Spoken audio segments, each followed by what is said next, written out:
Hey, who said we need 5, right? We need 5 quarters. Yeah. Oh, yeah. Appreciate that fight. Listen, I've been wanting to do this my whole life, man. I got 2 game balls. Oh, yeah. Hey, first of all, I know how much this meant to him, and I know he was quiet the whole week talking about how it's just another game. Well, my man, I don't have stats in front of me. My man balled out. CD, where you at, dog?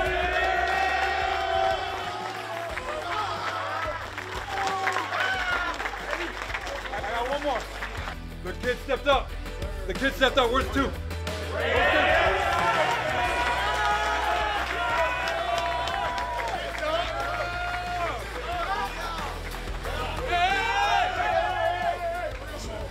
Now, this is the greatest day of my football career today. It's so great to see you with this win, and this team never died. I'm just so proud of all of you. But you get it. Appreciate it.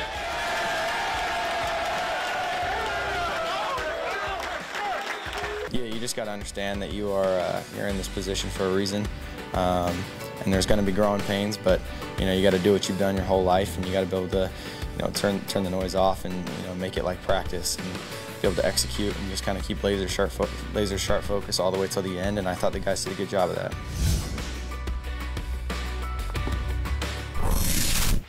I think if we know anything about the NFL, is what a difference a week makes as Charles Robinson joins us now. This time a week ago, we were wondering, man, this rookie quarterback class, this first-round class, is not looking too good. It's brutal, It might be more of a dud than we thought, only to have Trevor Lawrence have his best game on Thursday night. We saw just now Zach Wilson look really good against Tennessee, get his first win. Justin Fields looked really good against Detroit. We'll get to Justin Fields in a second. Mac Jones probably had his best game opposite Tom Brady. And Trey Lance looks like it's about to be his job in San Francisco thanks to another injury to Jimmy Garoppolo. But specifically, before we get to Fields, what's going on in Chicago, specifically, Charles, want to start in New York. And I know it's an organization that you know quite well with Joe Douglas and Robert Saleh, especially watching the way that Sam Darnold had been performing coming into this week in Carolina. Just how significant was it for the Jets to get this win now out of the way for both Zach Wilson as well as the rest of the Jets brass? I mean, it was huge, but it was interesting. I actually had a phone call with someone in the Jets organization this morning. I had a chance to watch cut-ups on them early, and I mentioned this last night on our podcast when we taped it, but the 2 throws that he made, the touchdown to Corey Davis when Zach Wilson plants his feet at the 40 and hits him in stride as he crosses the goal line was exquisite. And then he hit a boundary route. Him. Yeah, he waved him down. Yeah, and then the boundary route that he threw to Keelan Cole, I mean, it was just an unbelievable, perfect pass.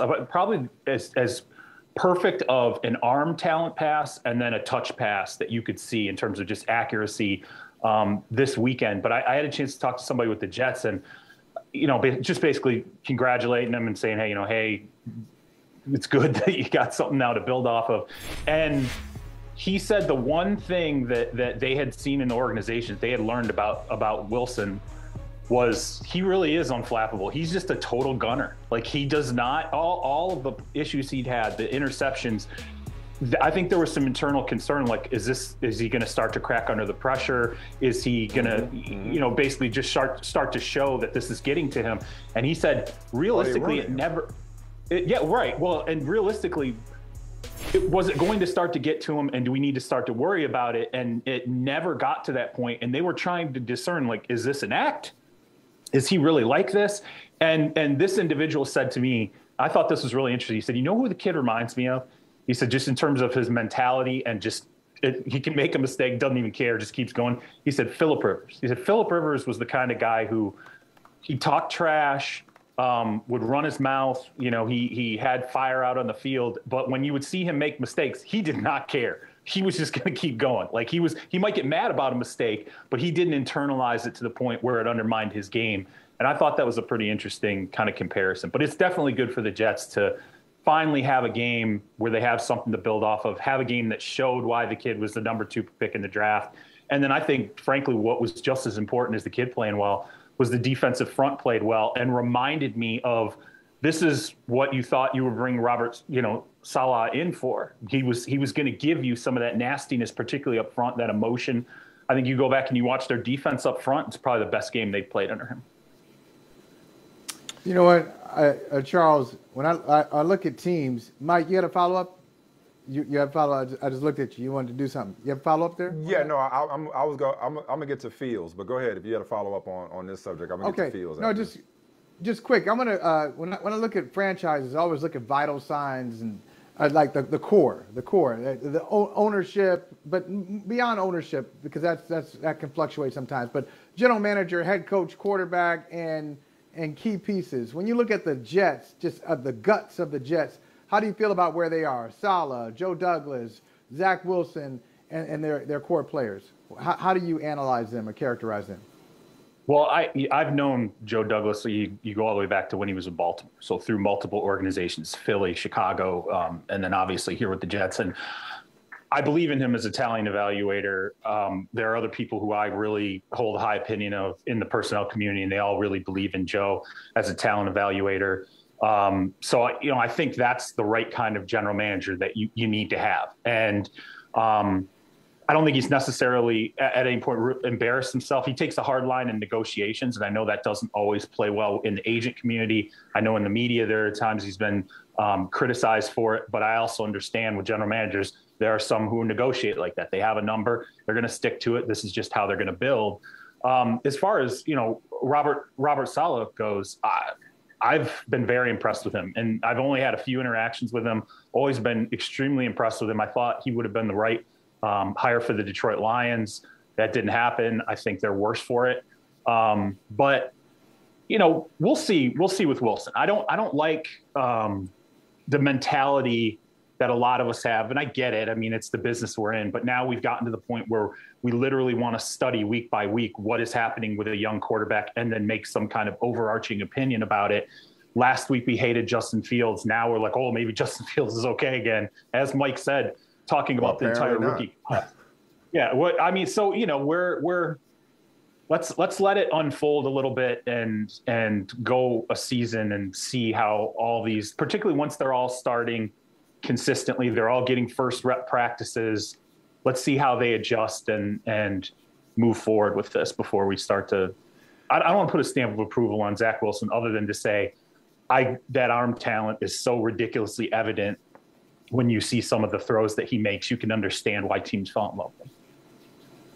Last time we had you on, I mentioned the scene from Dear White People about the potential space. And if you didn't publish the website, nobody could criticize it. Nobody could meet about it. It was perfect, right? We talked about this with Justin Fields and Matt Nagy.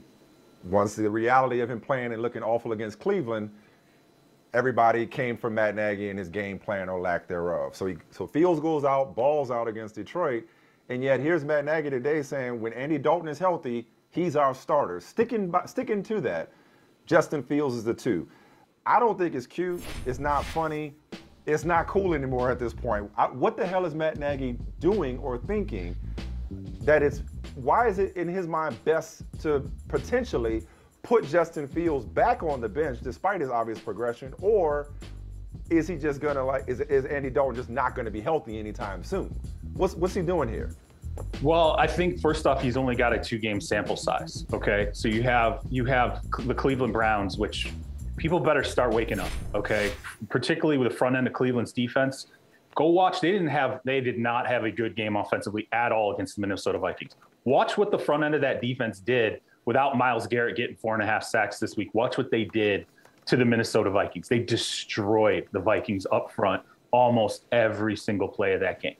And that's why I think when you measure Fields, it's hard to measure him in that situation. And then against Detroit, which frankly, I don't think Detroit's a good team at all. I don't. I think the Detroit Lions are a hammerlock top 5 pick in the next draft. And I think this is a team that can potentially get worse as the season goes on. So I don't know that you can look at one game and say, wow, he struggled so much and he just wasn't ready. And man, that was terrible. And then look at another game and say, well, geez, remember, and I don't think he throw 18 passes? He didn't even throw 20 passes in this game.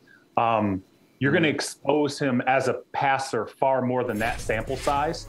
So I am trying to be as generous as possible with Matt Nagy, which I know a lot of people are not, and say he is trying to keep it dialed in and choose what is going to ultimately be the right spot for the handoff to occur the rest of the season. I don't think Andy Dalton is going to be the starter when the season ends. I think Matt Nagy is trying to keep the door open. Because remember, once you start the kid, people always forget this, and they have, listen to me right now. Once you start a rookie quarterback, you cannot bench him later. That is so damaging in the process of that's development. my point. But he's starting right now. He's trying.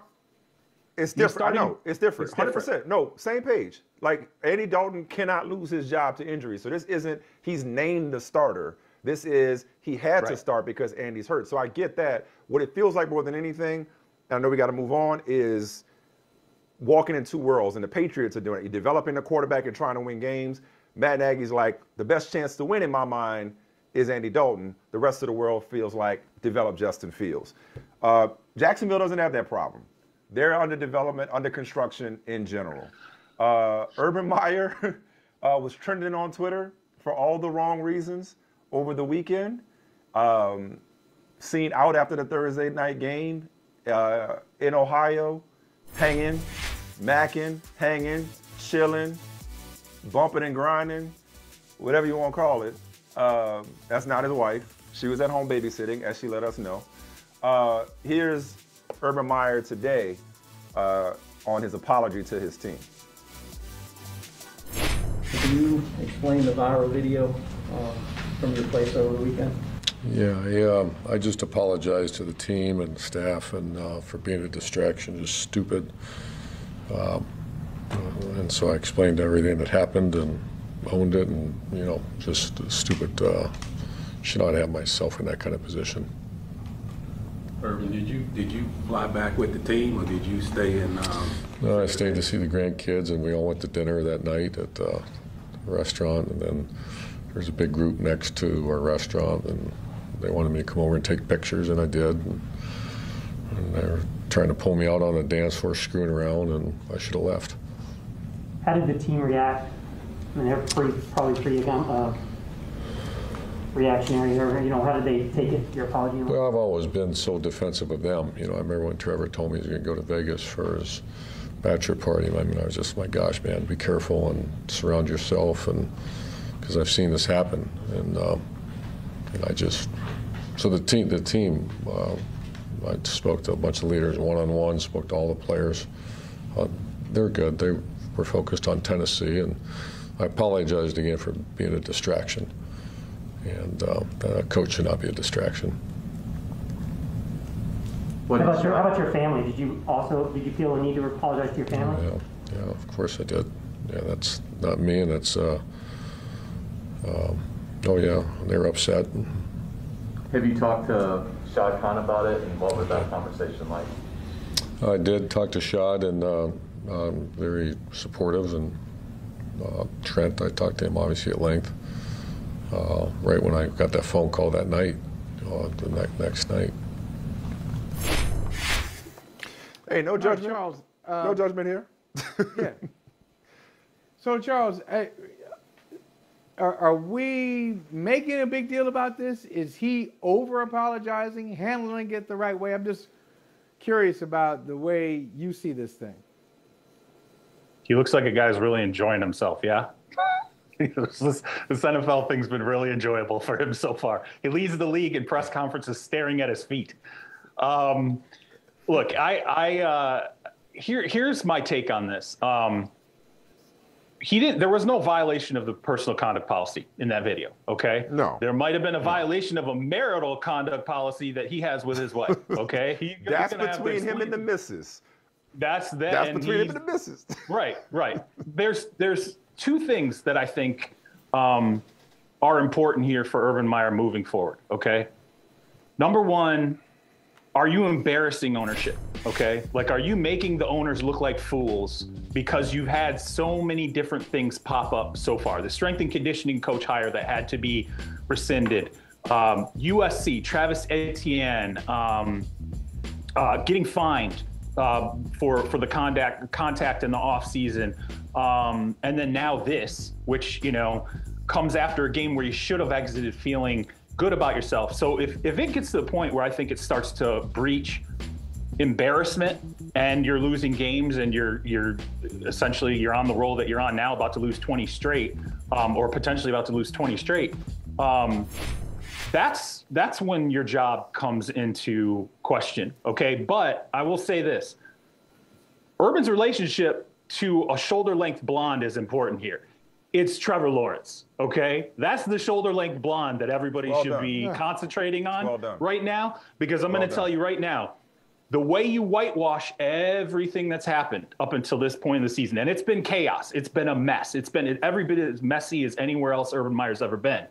You whitewash that by having a quarterback who is the most valuable entity in the history of this franchise, realizing that potential and developing into what you thought he was going to be. If Trevor Lawrence does that, if he gets on that track by the end of the season, people are going to feel less up in arms about this. I mean, they might laugh and Urban Meyer might get the sharp end of the stick in terms of just kind of looking foolish, but it's all going to be about Trevor Lawrence.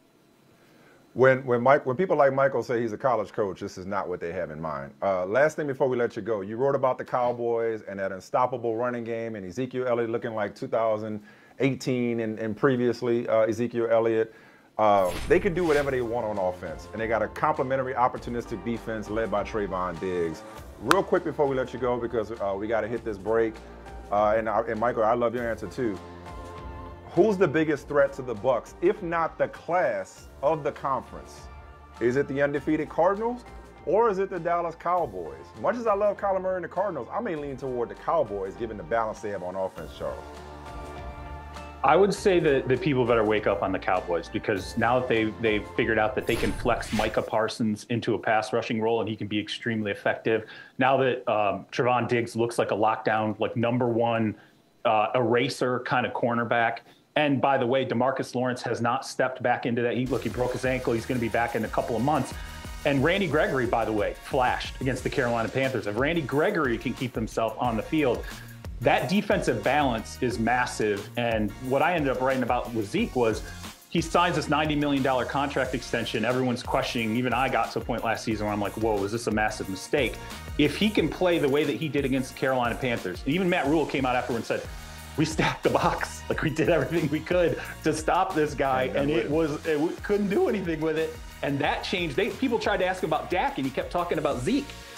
If this is that Ezekiel Elliott, with the tight ends functioning, with the wide receiver depth, with that offensive line healthy, and oh, by the way, Dak Prescott is a top 5 quarterback right now in the NFL. No argument here. Appreciate you, Charles. Thank you so much, brother. All right, thanks for having me, guys.